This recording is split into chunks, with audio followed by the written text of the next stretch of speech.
আসসালামু আলাইকুম বন্ধুরা, তোমরা সবাই কেমন আছো? আমি আলহামদুলিল্লাহ ভালো আছি। আমি আজকে রান্না করব তেলাপিয়া মাছ ভেজে তারপরে ওটাকে ভুনা করব, মানে তেলাপিয়া মাছ ভুনা।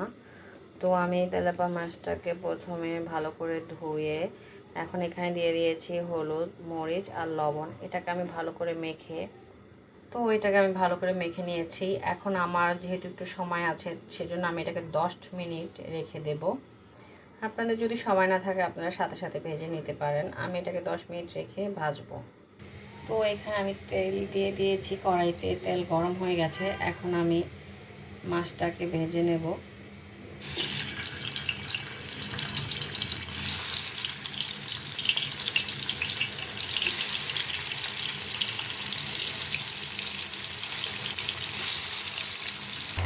তো আমার এই মাছগুলো ভাজা শেষ, আমি এখন এগুলো তুলে নিব।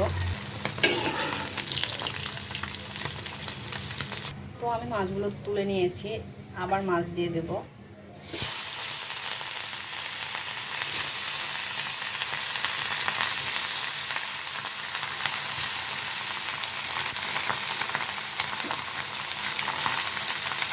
তো আমার এই মাছগুলো ভাজা শেষ, আমি মাছগুলো নামিয়ে নেব। তো আমি মাছ ভাজা তেলটা দিয়ে দিয়েছি, সাথে আর একটু তেল দিয়ে দিব।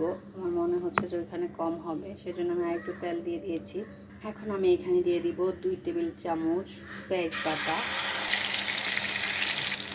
1 টেবিল চামচ রসুন বাটা, 1 টেবিল চামচ আদা বাটা, 1 টেবিল চামচ জিরা বাটা, হাফ টেবিল চামচ ধনিয়ার গুঁড়া, দিয়ে দিব কয়েকটা কাঁচামরিচ। এবার এগুলোকে ভালো করে একটু কষিয়ে নেব। তো আমি এবার ভালো করে মশলাটা কষানো হয়ে গেছে। তো আমি এবার দিয়ে দেব 1 টেবিল চামচ একটু কম হলুদের গুঁড়া, 1 টেবিল চামচ মরিচের গুঁড়া, হাফ টেবিল চামচ লবণ। দেখে যদি লাগে পরে আমি আবার দেব লবণ। এখন এগুলোকে ভালো করে নেড়ে চেড়ে ভালো করে কষিয়ে নেব একটু পানি দিয়ে।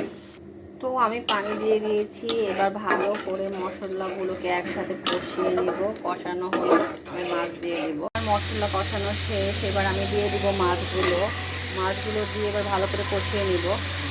তো আমি মাছগুলো ভালো করে কষিয়ে নিয়েছি। এবার আমি পানি অ্যাড করে দেব মাছগুলো। তো আমি পানি অ্যাড করে দিয়েছি, এই পানিগুলোর ভিতরে মাছগুলো হবে।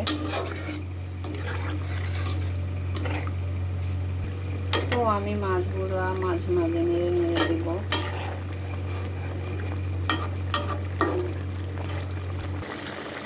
তো আমার মাছ ভুনা হয়ে গেছে, আমি এখন জালটা বন্ধ করে দেব। এই যে আমার তেলাপিয়া মাছ ভুনা কেমন হয়েছে বন্ধুরা জানাবা।